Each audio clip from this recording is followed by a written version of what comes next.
بسم الله الرحمن الرحيم الحمد لله نحمده ونستعينه ونستغفره ونؤمن به ونتوكل عليه ونعوذ بالله من شرور انفسنا ومن سيئات اعمالنا من يهده الله فلا مضل له ومن يضلل فلا هادي له ونشهد ان لا اله الا الله وحده لا شريك له ونشهد ان محمدا عبده ورسوله لا سيما على اول بالتصديق وافضل بالتحقيق المولى الامام امير المؤمنين ابي بكر الصديق رضي الله تعالى عنه وعلى آله الصحابه مزين المنبر والمحراب رايهم بالوحي والكتاب سيدنا عمر بن الخطاب رضي الله تعالى عنه وعلى جامع القرآن كامل الحياء والإيمان سيدنا عثمان بن عفان رضي الله تعالى عنه وعلى أسد الله الغالب الإمام بالمشارق والمغارب سيدنا أمير المؤمنين علي بن أبي طالب كرم الله وجهه يا أيها الذين آمنوا إذا نودي للصلاة من يوم الجمعة فاسعوا إلى ذكر الله وذروا البيع ذلكم خير لكم إن كنتم تعلمون فإذا قضيت الصلاة فانتشروا في الأرض وابتغوا من فضل الله واذكروا الله كثيرا لعلكم تفلحون وإذا رأوا تجارة ولهوا انبسطوا إليها وتركوك قائما قل ما عند الله خير من اللهو ومن التجارة والله خير الرازقين.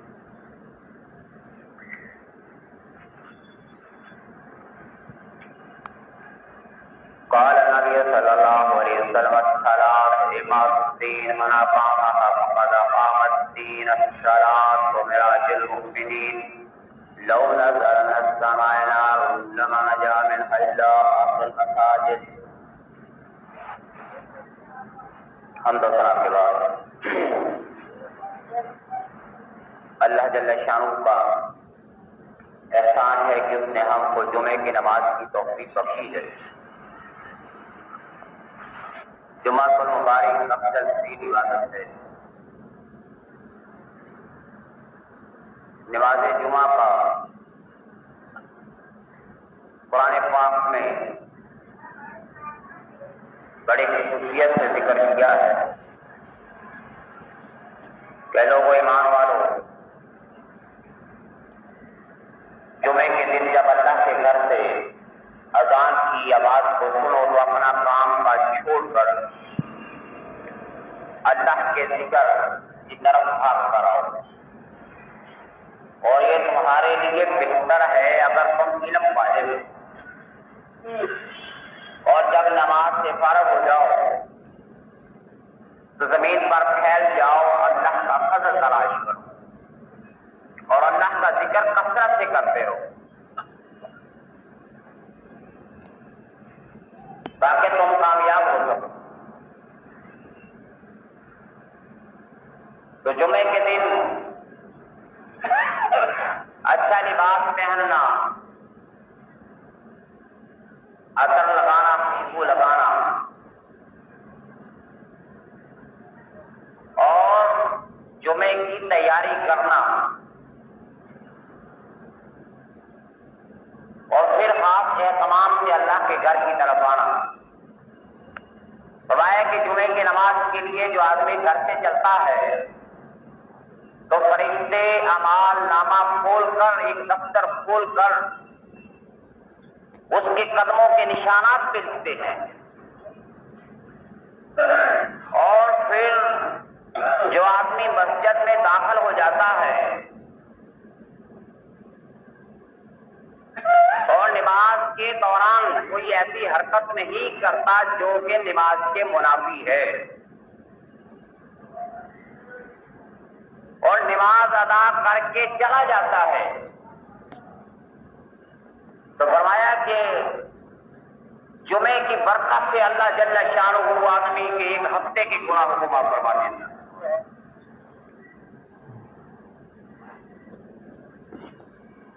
یہ جمعۃ المبارک تو سید الایام ہے, سارے دنوں کا سردار ہے. سارے دن ختم ہو جائیں گے لیکن جمعہ نہیں ہوگا. اور یہ جمعے کا دن یہ آخرت کی زندگی میں بھی چلے گا، اور للذین احسنوا الحسنی وزیادہ، جو لوگ اچھے ہیں ان کے لیے اچھائیوں کا انتظام کیا ہے اللہ نے، اور اس سے بھی زیادہ۔ یہ جو لفظ زیادہ کا ہے یہ اس دن کو کہتے ہیں جس دن اللہ جنتیوں کو اپنی زیارت نصیب فرمائے، اور فرمایا کہ یہ جمعے کا دن۔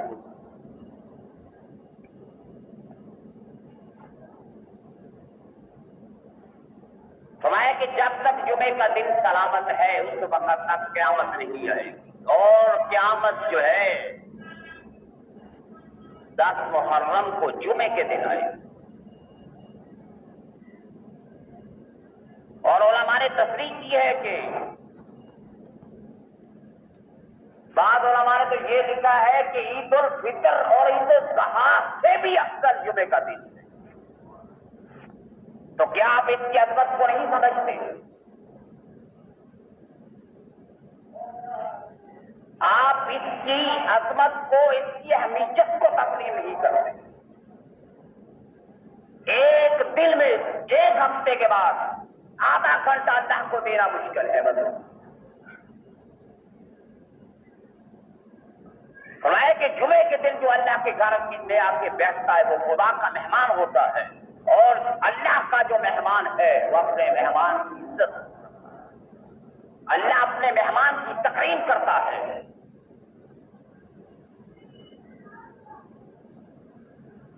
اسی لیے فرمایا کہ جمعے کے دن جو مر جاتا ہے ممات یوم الجمعہ اور لیلتھا فہو شہید، وہ شہادت کی موت مرتا ہے جو جمعے کے دن، جو جمعرات کو مر جاتا ہے۔ فرمایا کہ جمعے کے دن مرنے والے کے قبر کے حساب کے اندر اللہ آسانی پیدا فرما دیتا ہے،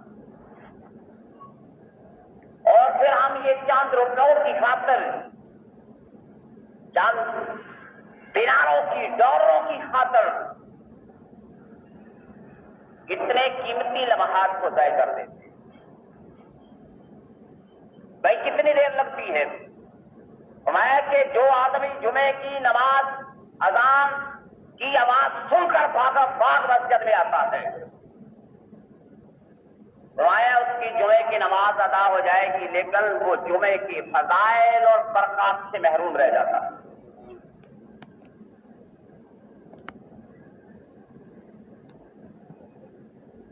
بھائی ہر ایک چیز کا اہتمام تم کرتے ہو، ہر ایک چیز کو اولویت دیتے ہو، ہر ایک چیز کو افضل سمجھتے ہو، اور خدا کی دعوت کو آپ کمزور سمجھتے ہو۔ فرمایا نبی پاک صلی اللہ علیہ وسلم نے، وہ آدمی عقل مند ہے جو آخرت کی سوچتا ہے، اور وہ بے وقوف ہے جو آخرت کو دنیا کی خاطر بیچ دیتا ہے۔ ایک آدمی دیوار نہیں کر رہا تھا، نبی کریم صلی اللہ علیہ وسلم نے دیکھا، فرمایا کہ اللہ کے بندے یہ دیوار پتہ نہیں کب گرے گی، لیکن موت اس سے بھی زیادہ تیرے قریب پڑی۔